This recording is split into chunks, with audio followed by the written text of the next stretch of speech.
Bonjour et bienvenue à ce nouveau numéro du Club Éco d'Objectif Aquitaine. Nous sommes dans le cadre du BNP Paribas Primrose Bordeaux, le tournoi international de tennis masculin. Et justement, je reçois son commissaire général, Jean-Louis Gachet. Bonjour. Gachet, bonjour. Bonjour. Alors, commissaire général d'un tournoi comme celui-là, c'est quoi votre métier? Alors, commissaire général, bon, c'est un nom bien ronflant. Le grand ordonnateur, voilà, on va dire ça, c'est-à-dire faire en telle sorte que tous les rouages d'organisation se passent bien, avec deux phases en organisation d'événements. Il y a d'abord le modèle économique, dont les recettes, sur lequel on travaille depuis 6-7 mois. Ouais. Puis ensuite, je me suis entendu dire par M. Dupouille que depuis septembre quasiment. Depuis septembre, voilà. À partir de septembre, à partir de septembre, il faut s'y mettre, etc.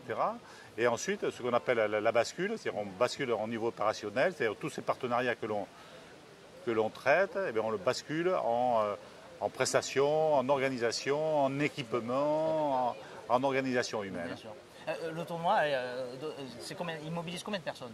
Bon, 250 personnes à peu près. Hein. 250 personnes, ça ne veut pas dire 250 organisateurs, ça veut dire à peu près... Alors c'est vrai que dans cette partie-là, il y a les ramasseurs de balles et les arbitres qui représentent une centaine de personnes.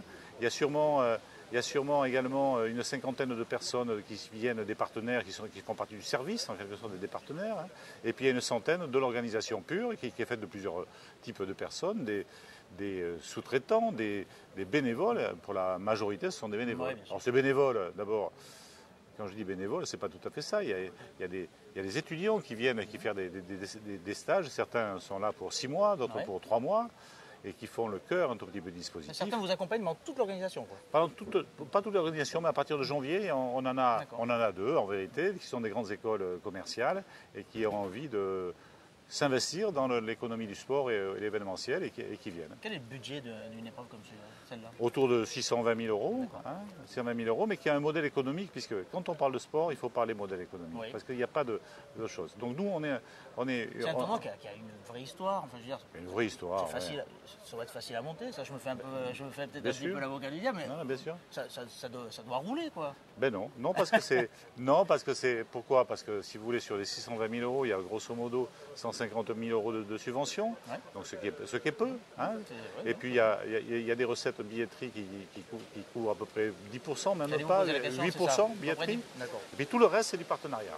Donc la conséquence, c'est qu'il faut être excessivement dynamique pour faire en telle sorte que les entreprises viennent sur ce qu'on appelle la semaine Primrose à l'occasion du tournoi. Cette semaine, c'est une semaine de trafic économique où les entreprises, on leur dit, venez, il se passe plein de choses, pour vos affaires, pour la vie de votre entreprise, vous y trouverez intérêt. Allez, on est entre nous, cette année, ça a été plus compliqué que les années précédentes? Très difficile, très difficile.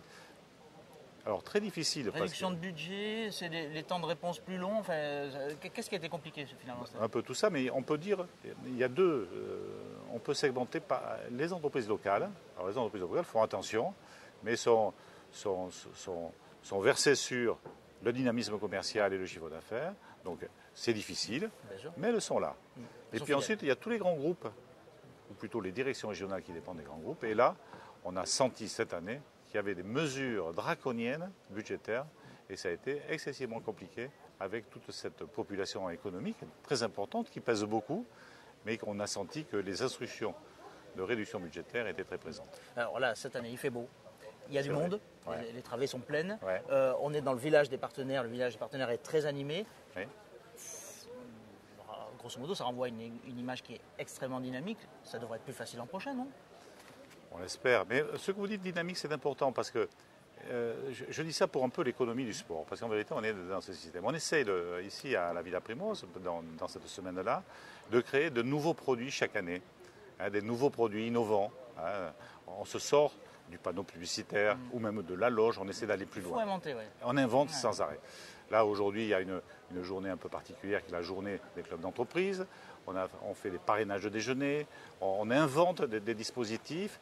Mais on les invente pour que les entreprises y trouvent davantage d'intérêt à venir.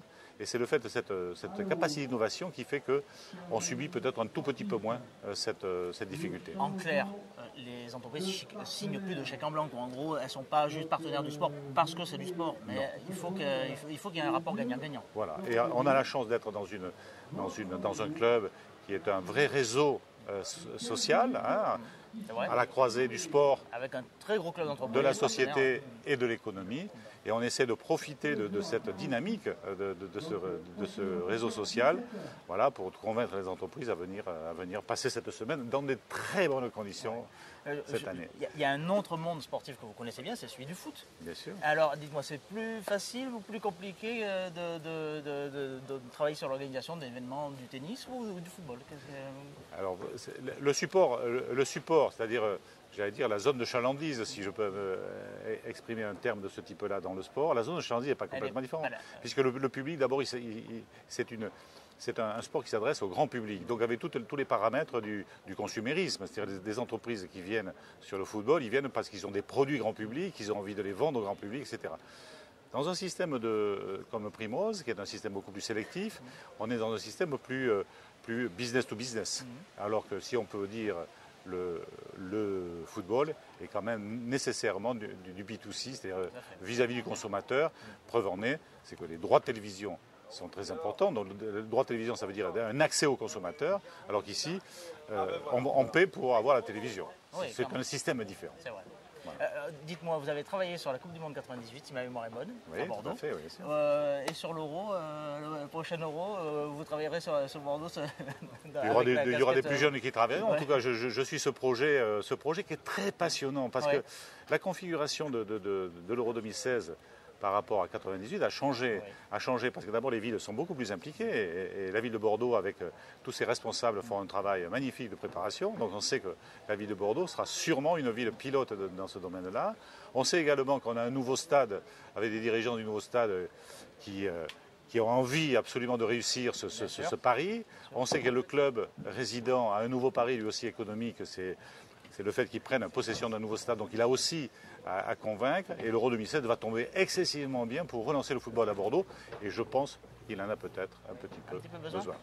Jean-Louis Gachet, on n'est pas dans le foot, on est dans le tennis. Allez, juste un petit pronostic, le vainqueur de cette semaine-là à Bordeaux. Moi j'aimerais que Julien Beneteau gagne parce que c'est notre fagnon aujourd'hui. Il fait l'unanimité. Et il fait l'unanimité. Voilà. Jean-Louis Gachet, merci. Merci beaucoup. Merci Pascal. Bon tournoi. Merci à vous. Au revoir. Eh bien, quant à moi, je vous souhaite une bonne soirée. Je vous donne rendez-vous au prochain Club Éco d'Objectif Aquitaine.